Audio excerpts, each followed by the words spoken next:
une paix, une entente entre les juifs, les musulmans, les chrétiens et les laïcs au Moyen-Orient, et c'est pour ça qu'il faut arrêter le gouvernement d'Israël dans ses crimes, parce qu'il ne fait que semer la haine, et c'est sa stratégie, semer la tension, semer la haine. Alors là, ils répondent, et les médias relayent souvent l'idée, oui mais les Palestiniens sont violents, c'est du terrorisme, etc. Je voudrais dire une chose, la vraie violence, c'est le colonialisme, c'est l'armée d'occupation israélienne qui a volé leurs terres, leurs maisons aux Palestiniens depuis 60 ans. C'est l'armée israélienne qui empêche les Palestiniens d'avoir une vie normale.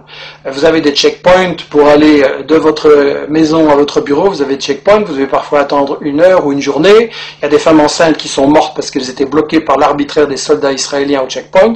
Donc, la violence, en fait, c'est l'occupation. Et je voudrais dire une chose, l'ONU, dans ses textes fondamentaux, reconnaît le droit de tout peuple colonisé, de tout peuple occupé, de résister par tous les moyens qu'il juge bons.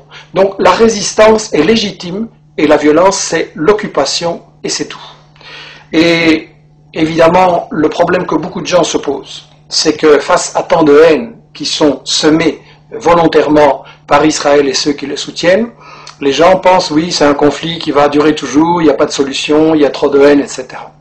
Il faut savoir que la solution, elle existe. Parce qu'en fait, les grandes organisations palestiniennes, dès le milieu des années 60, ont proposé une solution très démocratique et très simple, à savoir un seul État, sans discrimination, où il y aurait une égalité de droits entre les juifs, les musulmans, les chrétiens et les laïcs. C'est la définition même de la démocratie, un homme, une femme, une voix.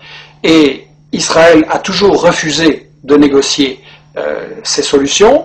Qu'est-ce qu'il a fait? Il a emprisonné ou assassiné non seulement récemment les dirigeants du Hamas, mais aussi les dirigeants du Fatah ou du FPLP ou du FDPLP. Donc en fait, Israël refuse de négocier, Israël refuse une solution qui est évidente, et il faut donc se demander pourquoi. Et la seule raison, je l'ai dit, c'est que Israël sert aux États-Unis de flic du pétrole, et donc c'est une guerre économique, c'est une guerre pour le pétrole, c'est une guerre pour les multinationales, et la seule chose qui peut arrêter ça, c'est la pression de tout le monde, des citoyens en Europe, en Amérique latine, en Afrique et au Moyen-Orient et partout, la pression sur les dirigeants politiques qui sont complices d'Israël, la pression sur les médias qui, il faut le dire, ne disent pas la vérité, et ça veut dire, par Internet, avec des initiatives comme celle que nous lançons, la lettre d'information sur la Palestine, etc., que chacun fasse l'information, rétablisse la vérité, démasque les médias mensonges et les mythes justificateurs d'Israël, et en appliquant cette idée, nous sommes tous des journalistes,